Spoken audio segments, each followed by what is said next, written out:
ఓం గం గణాధిపతే నమః. హాయ్ అండి, అందరికీ నమస్కారం. మనం ఈరోజు ఈ వీడియోలో 2025లో మేషరాశిలో శని సాడే సాతి ప్రారంభం అవుతుంది. ఈ రాశి వారికి ఆర్థిక ఒడిదుడుకులు, నష్టాలు, జాగ్రత్తగా ఉండాలి. మనం ఎలాంటి జాగ్రత్తలు తీసుకోవాలో మనం ఇప్పుడు ఈ వీడియోలో తెలుసుకుందాం. ఈ వీడియో కనుక మీకు నచ్చినట్లయితే లైక్ చేయండి, షేర్ చేయండి, సబ్స్క్రైబ్ చేసుకోండి. ఈ వీడియో లాస్ట్ వరకు స్కిప్ చేయకుండా చూడండి. Please subscribe me, support me. Thank you for watching. Shani సాడే సాతి జ్యోతిష్ శాస్త్రంలో క్లిష్టమైన దశగా భావిస్తారు. శని ఒక రాశి నుంచి బయటకు వచ్చి మరో రాశిలోకి ప్రవేశించినప్పుడు అది మేషరాశి నుండి మీనరాశి వరకు ప్రభావం చూపుతుంది. మార్చి 2025లో శని కుంభం నుండి మీనరాశిలోకి ప్రవేశిస్తాడు. ఇది మేషంపై శని యొక్క సాడే సాతి మొదటి దశను ప్రారంభిస్తుంది. గ్రహాల అధిపతి అయిన శని 2025 మార్చి 29 ఉదయము 11 గంటలకు మీనరాశిలో సంచరిస్తాడు. దాదాపు 2.5 సంవత్సరాల తర్వాత 2027 జూన్ 3న మేషరాశిలోకి ప్రవేశిస్తాడు. మేషము శుక్ర శని కలయికపై శని సాతి ప్రభావము డిసెంబర్ 28న ఏర్పడుతుంది.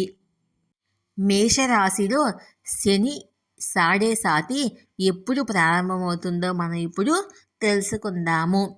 శని మీనరాశిలోకి 29 మార్చి 2025న ప్రవేశిస్తాడు.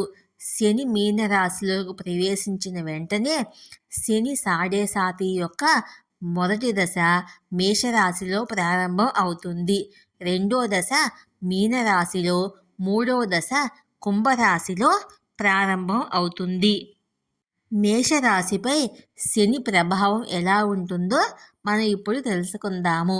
ఈ సమయంలో మేషరాశి వారికి వారి ఉద్యోగంలో సమస్యలు ఎదురవుతాయి. ధన నష్టం జరగవచ్చు. తలకు సంబంధించిన సమస్యలు ఉండవచ్చు. రుణ పరిస్థితి ఉండవచ్చు. ప్రధానంగా ఆర్థికంగా, శారీరకంగా నష్టపోతారు. ఈ సమయంలో వీరు సోమరిగా ఉండటము లేదా పనులను వాయిదా వేయడంతో ఇబ్బంది పడవచ్చు. వీరు అనుకోని ఆర్థిక ఒడిదుడుకులు, ఇంట్లో కొంత ఒత్తిడిని ఎదుర్కొంటారు. ఇది వారి కుటుంబ జీవితంలో ఒత్తిడిని కలిగిస్తుంది. శని 2025లో సింహం, ధనుస్సు రాశిలో ప్రారంభం అవుతుంది. ఈ రెండు రాశులపై శని యొక్క సాడే సాతి ఉంటుంది. మేషంపై శని యొక్క సాడే సాతి మే 31, 2032 వరకు ఉంటుంది.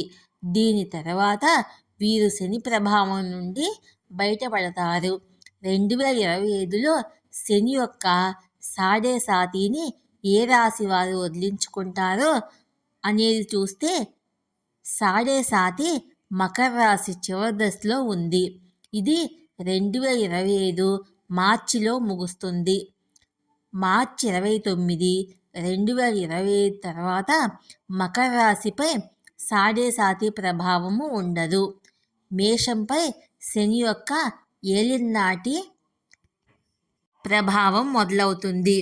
ఇది మే 31, 2032 వరకు ఉంటుంది. దీని తర్వాత మీరు శని ప్రభావం నుండి బయటపడతారు. శని ప్రభావం నుండి బయటపడటానికి మనం తీసుకోవాల్సిన జాగ్రత్తలు ఏమిటో ఇప్పుడు చూద్దాము. ఈ రాశివారు శని ప్రభావం నుండి బయటపడటానికి మనం పాటించవలసిన రెమెడీసు. శని భగవానునికి ఎక్కువగా కష్టపడే వాళ్ళంటే చాలా ఇష్టము. కాబట్టి ప్రతిరోజు మీరు వాకింగ్ చేయడానికి ప్రయత్నించండి. అలాగే శని భగవానునికి కార్మికులు, కర్షకులు అంటే చాలా ఇష్టము. కార్మికులు, కర్షకులకు సహాయం చేయడానికి ప్రయత్నించండి. అలాగే ఈ రాశి వాళ్ళు రోజులో ఎక్కువ భాగము కష్టపడడానికి ఎక్కువ ప్రిఫరెన్స్ ఇవ్వండి. అలాగే ప్రతి శనివారము నవగ్రహాల చుట్టూ ఓం శం శనీశ్వరాయ నమః అని 19 ప్రదక్షిణలు చేయండి. ఈ శనివారము శనీశ్వరునికి నువ్వులతో తైలాభిషేకం చేయండి. శనికి ఉప్పును సమర్పించండి. అలాగే నల్లగొడ్డను సమర్పించండి. ప్రసాదంగా బెల్లం ముక్కను నైవేద్యంగా పెట్టండి. ఈ విధంగా చేయడం వల్ల కొంతవరకు శని యొక్క దుష్ప్రభావాల నుండి బయటపడవచ్చు.